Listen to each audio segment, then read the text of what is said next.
Tá com muito estresse? Então, quer dar um jeito nisso? Chega mais, vai ser bem legal. Então, Namastê. E muitas vezes você, a princípio, tem vontade de ser uma coisa que naquele momento você acha que você não é. Dentro da cultura védica, você é absolutamente tudo. Se você tiver como botar uma postura interna de que tudo é um princípio de consciência. Isso vai a níveis absurdos mesmo. Mas por enquanto vamos deixar alguma coisa do tipo assim: ah, eu sou uma pessoa envergonhada, ah, eu sou uma pessoa irritada, ah, eu sou uma pessoa isso, aquilo. Para a cultura védica, isso são só identificações que você tem com o que é limitado. Dentro da cultura védica, todo o processo espiritual é de revigorar a vivência do divino enquanto divino, ou seja, da gota enquanto oceano. Para isso, a gente tem que entender que não é através da mente que a gente vai compreender isso de uma maneira plena. A mente, por definição, na cultura védica, mente. E o que isso significa? Significa que ela é desenhada dentro de um lugar onde só existe dualidade. Enquanto a mente existe, só existe dualidade. Porque para a mente existir, ela precisa da dualidade para existir. Se não há dualidade, a mente não está lá.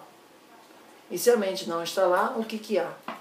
Dentro da nossa vã filosofia, há muito mais coisas entre o céu e a terra do que pode ser sabido. Não é verdade? E dentro da cultura védica, o que pode ser sabido é o divino. Só que o divino não pode ser sabido pela filosofia.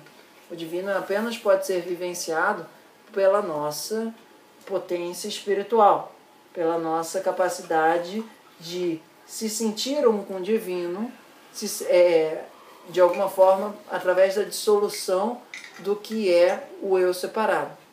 Certo? Na nossa cultura, há muito um estudo sobre o medo da morte. Não é verdade?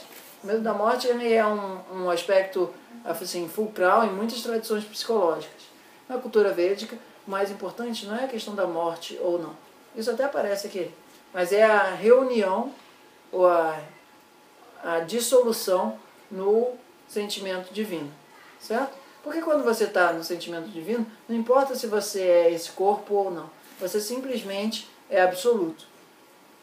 Porque na cultura védica, o divino ele não está sentado no céu, longe, etc. e tal, e que depois que você morrer, você vai se reencontrar com ele ou não. Aí vai depender de como fica a balança. Na cultura védica, o divino está aqui esse momento, e ele só pode ser vivenciado no momento presente. Não é nem ontem e nem no amanhã. É só no agora. Né? Tipo aquele livro O Poder do Agora. Que em um certo sentido tem um bom quê de cultura védica ali dentro também. E aí, o que faz com que a gente não consiga vivenciar esse divino agora? Essa é uma questão importante, né? Se a questão na cultura védica não é o medo da morte, sim, como vivenciar o divino agora, o que afasta a gente desse sentimento divino? É a nossa identificação com o que é transitório. E a nossa identificação com o que é transitório se dá muito através do apego ao fruto das ações. Então, quando você, de cara, cultiva uma postura que você faz o melhor que você pode, da melhor maneira que você pode, com a melhor intenção que você pode, e, mesmo assim, o resultado dessa ação não é dependente exclusiva ou nem mesmo majoritária da tua ação, você fica livre de sofrimento, da possibilidade de frustração, ok? Então, não é que o ego ou a ahankara é ruim, nem que ele precisa ser batido com pá, você é a causa do sofrimento. A causa do sofrimento não é o ahankara, é o nosso apego a ele em um sentido mais absoluto. Se a gente entende que uma gota do oceano, enquanto gota que está subindo para a atmosfera, passeando na nuvem, caindo de novo, passeando pelos rios, voltando ao oceano, tudo isso está em fluxo, a gente entende que na nossa vida tudo está em fluxo, assim como a gente viu na sessão anterior, daquela história dos 5 princípios fundamentais. Depois de a gente ter assistido aquele momento dos 5 princípios do Akash, do Vayu, do Agni, Apa e Prithvi, que a gente viu no encontro anterior, ou seja, todas as coisas estão mudando de uma maneira bem definida e bem esquemática, você pode observar isso. Agora a gente vai observar por detrás disso, que é o Ahankara, que é a nossa, digamos assim, propensão bastante natural ou automática de ficar se identificando com o transitório, se identificando com aquilo que a gente gostaria de ser ou que gostaria de que não fosse, certo? Porque fundamentalmente isso daí é o propósito maior da cultura védica, permitir esse conhecimento, esse esclarecimento, essa relação causal muito direta entre me identifico e sofro, me identifico com o transitório e sofro, e na cultura védica a solução há apenas o divino. A única identificação nesse sentido assim, eu sou alguma coisa segura, é com o divino, entendendo que o divino está se manifestando de uma maneira transitória por todos os cantos, e não há nenhum lugar onde você vai manifestar, vai vivenciar esse divino de uma maneira absoluta, atenção nessa parte, enquanto você ainda for você. Enquanto você estiver buscando se iluminar, não vai dar. Desculpa. Mas a iluminação, ou moksha, ou esse estado de esclarecimento, é justamente quando a sua sensação de que você é você se perdeu no meio do caminho. E você vivencia apenas o divino enquanto divino, sem que haja um você na história. Para a nossa mente, isso não faz o menor sentido. Não é verdade? Porque para a nossa mente, a gente precisa ter dois para entender um. Certo? A gente, na mente, vê se isso está claro, só consegue ver o A partir do não há. A gente só consegue dizer isso daqui é isto, porque isto daqui não é aquilo. O pessoal que estuda linguística está meio que acostumado, aí você fala, óbvio. Mas pra gente que não está estudando linguística aqui a todo tempo, essa ideia de que a mente precisa do B para conseguir enxergar o A parece um pouco esquisito. A gente nunca, via de regra, parou para pensar isso, certo? Então dizer que eu, ou qualquer um, me iluminei, dentro da cultura védica é meio esquisito, certo? Dentro da cultura védica, esse processo de moksha, de iluminação, acontece quando você some, quando você dissolve, quando você se reintegra numa mesma vibração absoluta. Aí no momento em que isso, o Ahankara meio que volta à tona, você perde essa sensação de unidade e você vem de novo a uma sensação de separatividade. Separatividade, certo? Que na nossa cultura é analisado como medo da morte, certo? Via de regra, ok? A grande questão assim da cultura ocidental é vou morrer,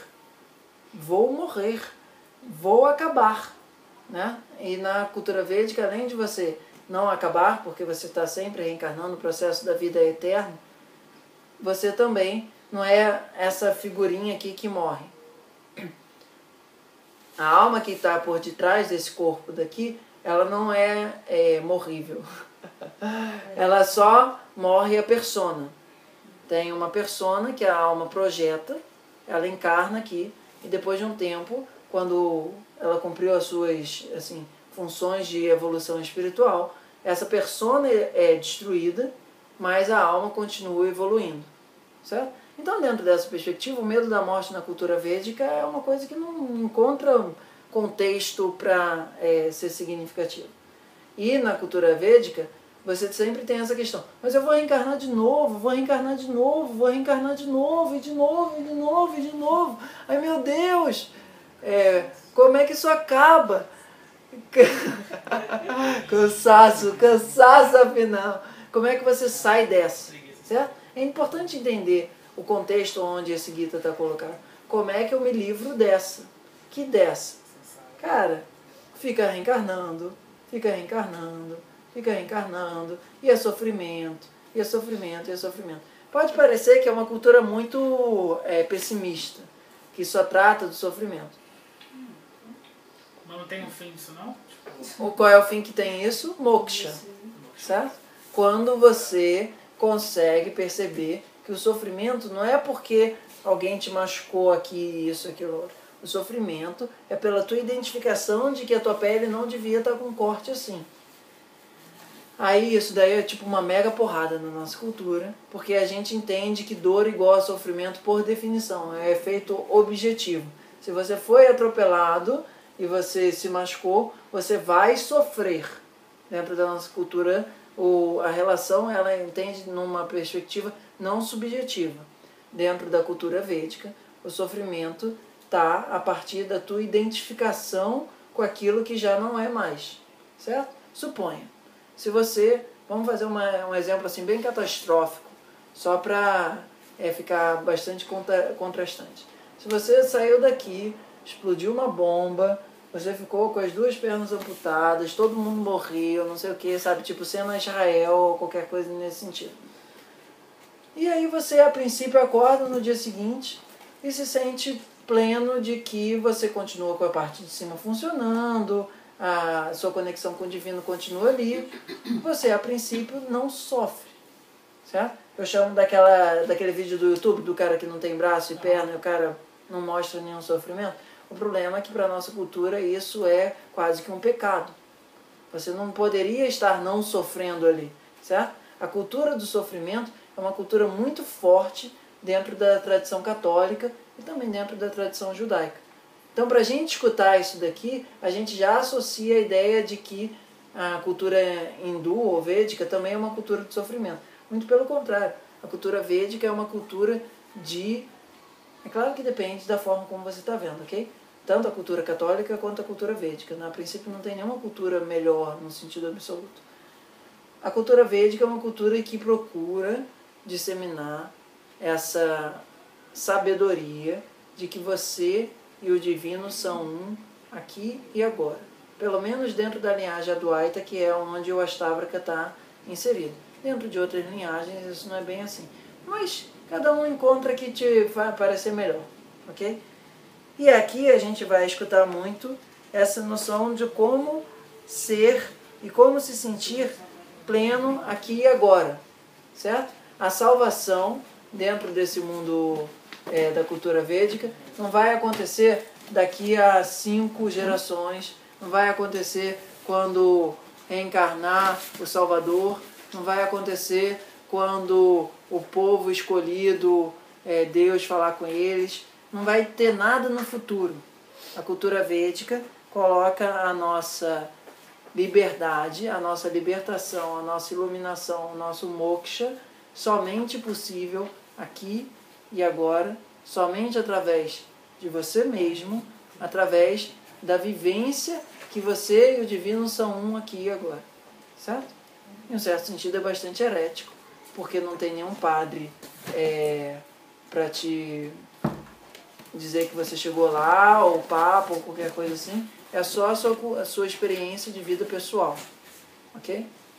Certo? Até aqui, todo mundo vivo, tranquilo, etc. Podemos seguir adiante, beleza? Então agora vamos ao vídeo e depois a gente comenta um pouco mais, certo? Ótimo.